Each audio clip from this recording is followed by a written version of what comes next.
Assalamualaikum warahmatullahi wabarakatuh. Apa kabar nih sahabat lintas batas? Mungkin banyak di antara kalian yang belum tahu nih, negara Chili merupakan salah satu negara sahabat Palestina. Dari sejak zaman dahulu teman-teman di negara ini bahkan memiliki klub sepak bola yang bernama Palestino atau nama Palestina di dalam bahasa Spanyolnya. Klub sepak bola ini didirikan oleh komunitas Palestina yang berada di Chili pada tahun 1920.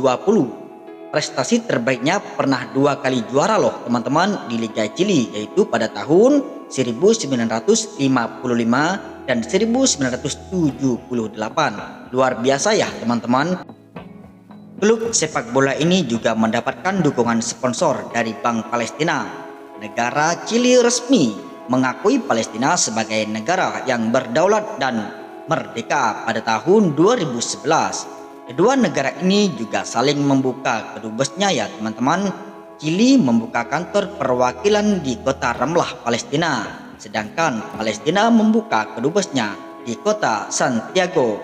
Nah, tahukah kalian jika Presiden Chili juga pernah mengunjungi Palestina, bahkan dua kali, yaitu Presiden Sebastian Pinera yang datang ke Palestina pada tahun 2011 dan tahun 2019. Luar biasa ya teman-teman. Presiden Palestina yaitu Mahmud Abbas juga pernah mengunjungi Chili pada tahun 2018. Kedekatan kedua negara ini juga bisa kita lihat di dalam hubungan bilateral, di mana Chili dan Palestina itu sepakat untuk menandatangani kerjasama di bidang perekonomian, kesehatan, budaya, dan pendidikan. Warga keturunan Palestina di Chili juga kerap melakukan unjuk rasa ketika Zionis Israel melakukan gempuran ke wilayah Palestina. Loh, emang ada berapa banyak sih orang Palestina di negara Chili? Jumlahnya cukup banyak dan mengejutkan. Ternyata warga Palestina yang berada di Chili berjumlah 500.000 orang teman-teman. Banyak banget kan? Dan ini sangat luar biasa.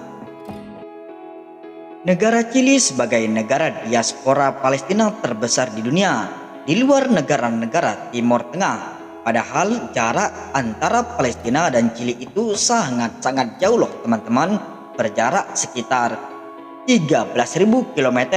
Sekarang pertanyaannya bagaimana sejarah mereka kok bisa sih jauh-jauh sampai ke negara Chili? Yuk kita bahas bersama-sama teman-teman. Kita kembali ratusan tahun yang lalu, di mana saat itu Kesultanan Ottoman masih menguasai wilayah Palestina. Lalu petaka itu datang ketika Kekaisaran Rusia tiba-tiba menyerang Ottoman, yang kala itu kekuatan Ottoman sudah mulai melemah. Selain melakukan perluasan wilayah, tujuan Rusia lainnya yaitu ingin mencaplok tanah suci di Yerusalem. Akhirnya pecah perang Crimea yang terjadi pada tahun 1853 antara Ottoman dan Rusia.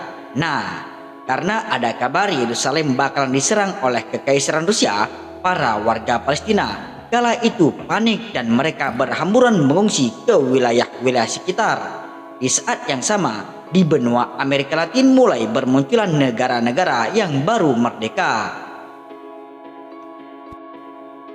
Negara-negara ini membutuhkan banyak orang untuk membangun perekonomiannya.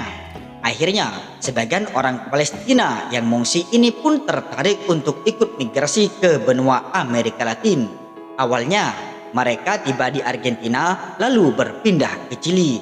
Nah, dari sinilah awal mula gelombang kedatangan orang Palestina di negara Chili teman-teman. Lalu jumlah mereka bertambah lagi saat meletusnya Perang Dunia Pertama, dilanjutkan pada masa Perang Dunia Kedua. Lalu gelombang berikutnya datang ketika Israel didirikan. Nah, awalnya para pengungsi Palestina ini hidup secara miskin dan pas-pasan loh. Bahkan mereka sempat dimusuhi oleh orang-orang Chili serta dikata-katain rasis. Tapi karena keuletan pengungsi Palestina saat itu yang pandai berdagang, sebagian dari mereka pun ada yang sukses menjadi orang yang kaya.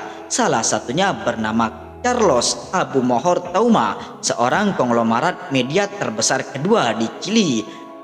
Kebangkitan orang-orang Palestina terjadi pada tahun 1950-an loh, ketika orang-orang Palestina di Chili ini mendapat kepercayaan untuk duduk di posisi-posisi penting di pemerintahan, seperti menjadi pejabat, ada pula yang menjadi menteri maupun duta besar.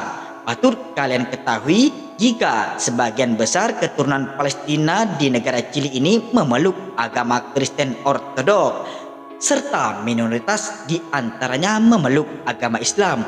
Hingga saat ini pun orang-orang keturunan Palestina di negara Chili ini terus menyuarakan kemerdekaan Palestina, serta mereka juga mengecam serangan Zionis Israel dari jalur Gaza. Gimana nih teman-teman kalau menurut pendapat kalian? Jangan lupa subscribe, karena subscribe itu gratis, gak bayar. Terima kasih, sampai jumpa di video berikutnya. See you teman-teman.